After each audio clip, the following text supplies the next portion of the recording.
आप सभी का स्वागत है इस हमारे वीडियो अर्थशास्त्र ट्यूटर पर। मैं सत्यनारायण टेलर आज आपके साथ भारतीय मुद्रा के प्रतीक चिन्हों पर डिस्कस करेंगे। आइए इस डिस्कस को हम चालू करें या इस बारे में जानकारी प्राप्त करें। प्रतीक चिन्ह। भारतीय रुपये का प्रतीक चिन्ह। रुपये का प्रतीक चिन्ह अंतर्राष्ट्रीय स्तर पर आदान प्रदान तथा आर्थिक संबलता को दर्शाता है, जो हमारे देश की मुद्रा है। रुपये का चिन्ह भारत के लोकाचार का एक मापक या रूपक माना जाता है। रुपये का ये नया प्रतीक जो देवनागरी लिपि के रूप में के रोपण और लिपि के अक्षर के आर को मिलाकर बनाया है, जिसमें एक क्षैतिज रेखा भी बनी हुई है। ये रेखा हमारे राष्ट्रीय ध्वज तथा बराबर के चिन्ह को प्रतिबिंबित करती है या जानकारी देती है।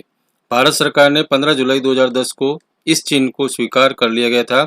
ये चित्र भारतीय प्रौद्योगिकी संस्थान ITI या IIT के मुंबई के पोस्ट ग्रेजुएट डिजाइन की मिस्टर D उदय कुमार ने बनाई है।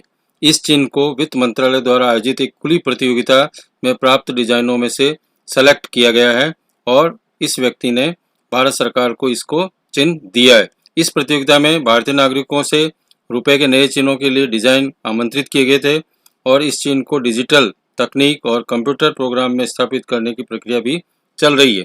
रुपये का क्या इतिहास है? भारत के अंतर्गत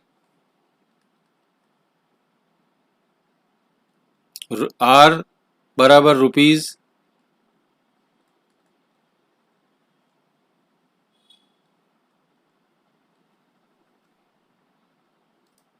PM मोदी सरकार ने रुपये का प्रचलन भारत में किया गया है। जो रुपये का लेन देन है मुद्रा के माध्यम से किया जाएगा। जिस प्रकार से हम करेंसी को डिजिटल माध्यम से पेमेंट की सुविधा देते हैं और अमेरिका में क्रिप्टो डिजाइन मुद्रा प्रचलित ज़्यादा है, इसी तरीके से भारत में भी इस करेंसी को रुपये के रूप में प्रचलित करके पेमेंट फॉर डिजिटल माध्यम से पेमेंट किया जाएगा। इस बात को जानकारी रखते हुए हम रुपये का इतिहास, हिस्ट्री जानना चाहते हैं।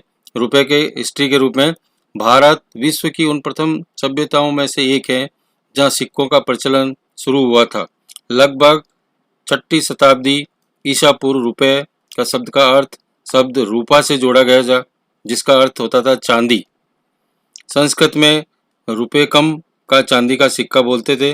रुपया शब्द सन 1540 से 1545 के बीच शेर शाह सूरी द्वारा जारी किया गया था। जो भारत में एक शासक आया था, वे चांदी के सिक्कों के लिए उपयोग में लाने के शुरू किए गए। मूल रुपया चांदी का सिक्का होता था जिसका वजन 11.34 ग्राम होता था और इस चांदी के सिक्के को शेर शाह सूरी द्वारा चलाया गया था। ये सिक्का सिर्फ ब्रिटिश भारत के शासनकाल में भी उपयोग में लाया जा रहा था। 20वीं शताब्दी में फारस की खाड़ी के देशों तथा देशों में भारत का रुपया मुद्रा के तौर पर भी प्रचलित थी।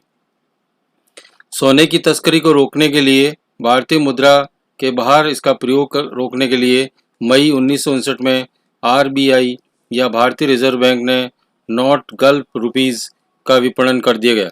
कागज के नोटों को शुरुआत कर दिया गया था। जो चांदी के रुपए थे वो सरकार ने बंद कर दिए गए थे और नए नोट जारी कर दिए कागजों के। रुपयों को कागजों के नोटों में सबसे पहले जारी किए करने वालों में से थे बैंक ऑफ हिंदुस्तान, जो नाम का बैंक था, उन्होंने किया 1770 से 1832 तक। The general bank of Bengal and Bihar 1773 से 1775 तक। वारेन हेस्टिंग, जो उस समय शासक था, इंग्लैंड से आया था, उसने इस बैंक को स्थापित किया था। द बंगाल बैंक 1784 से 97। शुरुआत में बैंक ऑफ बंगाल द्वारा जारी किए गए कागज के नोटों पर केवल एक तरफ ही छपाई होती थी, दूसरी तरफ बिल्कुल प्लेन कागज होता था। जारी किए गए नोटों पर केवल इस पर सोने की एक मोहर बनी हुई होती थी और वह 100, 250, 500 आदि के वर्गों में विभक्त होती थी। बाद के नोटों में एक बेल बूटा बनाया गया हुआ होता था। एक महिला आकृति व्यापार का मानवीकरण दर्शाता हुआ बताया गया था। ये नोट दोनों ओर छपे हुए होते थे तथा इन लिपियों में उर्दू, बांग्ला, देवनागरी में छपे हुए थे, जिसके पीछे की तरफ बैंक की छाप लगी हुई होती थी। 18वीं शताब्दी के अंत तक नोटों का मूल भाव ब्रितानी हो गया और जाली बनने शुरू हो गए। उसको रोकने के लिए उनमें से कई अन्य लक्षण जोड़ दिए गए थे। चांदी का रुपया शब्द की उत्पत्ति संस्कृत भाषा के रोप्य से हुई है, जिसका अर्थ होता है चांदी। भारत के उन गिने चुने देशों में शुमार थी जिसने सबसे पहले सिक्के जारी किए गए थे। परिभाषित तौर पर इसके इतिहास में अनेक मौद्रिक इकाइयों मुद्राओं का उल्लेख भी मिलता है। इस बात के कुछ और ऐतिहासिक प्रमाण भी मिले हैं, जिन्हें पहले सिक्का 2500 और 1750 ईसा के पूर्व बीच कभी कभी जारी किए गए थे, लेकिन दस्तावेजों के प्रमाण 7वीं और 6वीं शताब्दी ईसा पूर्व के बीच सिक्कों की ढलाई की जाने लगी है। इन सिक्कों के निर्माण की विशिष्ट तकनीक के कारण इन्हें पंच मार्क्ड सिक्के कहा जाते थे।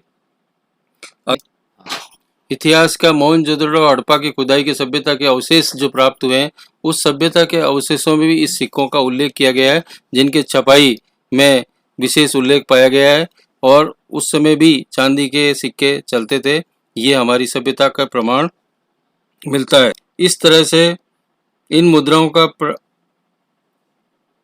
का प्रचलन प्रगति क्रम दिखाया गया है। वे साम्राज्यों का उदय और पतन, देश की 7 सदियों के प्रारंभ हुआ और इन मुद्राओं के साथ तत्कालीन राजवंश, सामाजिक राजनीतिक घटनाओं व आराध्य देवों को भी शामिल किया गया है। राजाओं का भी परिचय इन मुद्राओं के रूप में मिलता है। इन इको ग्रीन काल के अंतर्गत भी देवी देवताओं और उसके बाद पश्चिमी क्षेत्र में तांबे की मुद्रा भी शामिल की गई है। 1ली और 4वीं शताब्दी ईसा के दौरान भी इस तरह की मुद्राएं जारी की गई थी। मौद्रिक प्रणाली।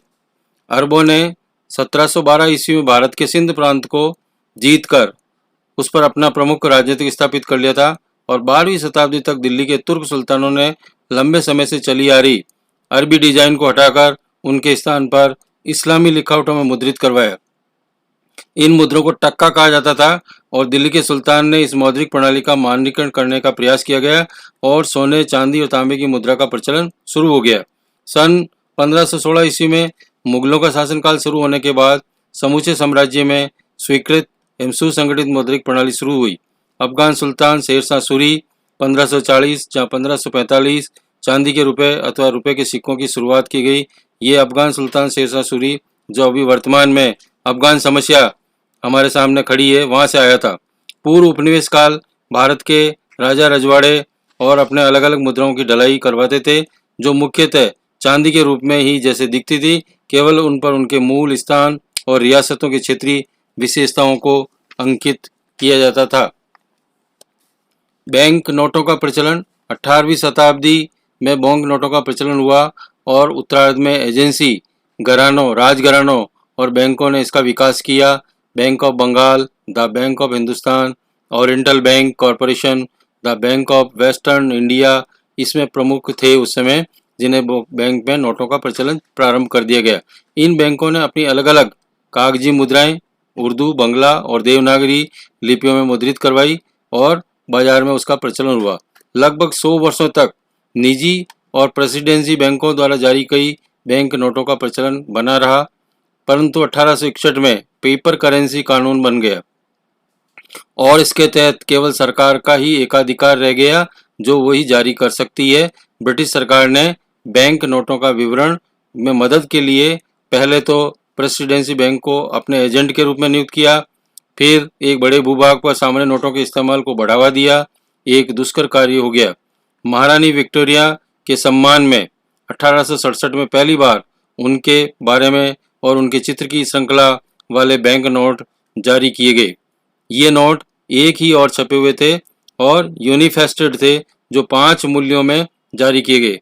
भारतीय मुद्रा का निर्माण प्रारंभ में छोटे छोटे राज्यों में होता था, जहाँ वस्तु विनिमय अर्थात एक वस्तु के बदले में दूसरी वस्तु के आराम से आदान प्रदान संभव थी और उस समय उन नोटों का प्रचलन किया गया। परंतु कालांतर में जब बड़े बड़े राज्यों का निर्माण हो गया तो प्रणाली समाप्त हो गई और इस को भी पूरा करने के लिए मुद्रा को जन्म देना जरूरी हो गया। इतिहासकार इस बात के साक्षी हैं कि KVR अयंगार का मानना था कि प्राचीन भारत में मुद्राएं राजसत्ता का प्रतीक होती थी और राजसत्ता के ग्रहण करने पर ही मुद्रा का चलन और प्रचलन बंद हो जाता था। परंतु प्रारंभ के किस व्यक्ति अथवा संस्था को इन्हें दिया, ये अभी तक जानकारी प्राप्त नहीं हो पाई है। अनुमान ये किया जाता है कि व्यापारी वर्ग ने आदान प्रदान की सुविधा हेतु सर्वप्रथम सिक्के तैयार करवाए थे। संभवतः प्रारंभ में राज्य इसके प्रति उदासीन थे, परंतु परवर्ती युगों में आने वाले समय के लिए राज्यों को नियंत्रण स्थापित हो जाए। कौटिल्य के अर्थशास्त्र से भी इस बात का जानकारी प्राप्त होती है कि मुद्रा निर्माण पर पूर्णतः राज्य का ही अधिकार था। कुछ विद्वानों का मानना है कि भारत में मुद्रा का प्रचलन विदेशी प्रभाव का परिणाम भी जाहिर होता है। यही इसे इस धरती को उपज मानते हैं। विल्सन और प्रिंसेप जैसे विद्वान का मानना है कि भारत भूमि पर सिक्के आविर्भाव यूनानी आक्रमण के पश्चात हुए। वहीं जॉन एलन उनकी अवधारणा को गलत बताते हुए कहते हैं कि प्रारंभिक तौर पर भारतीय सिक्के जैसे कारसपर्ण अथवा आहत अथवा यूनानी सिक्कों के मध्य कोई संपर्क नहीं था। Thank you for this video.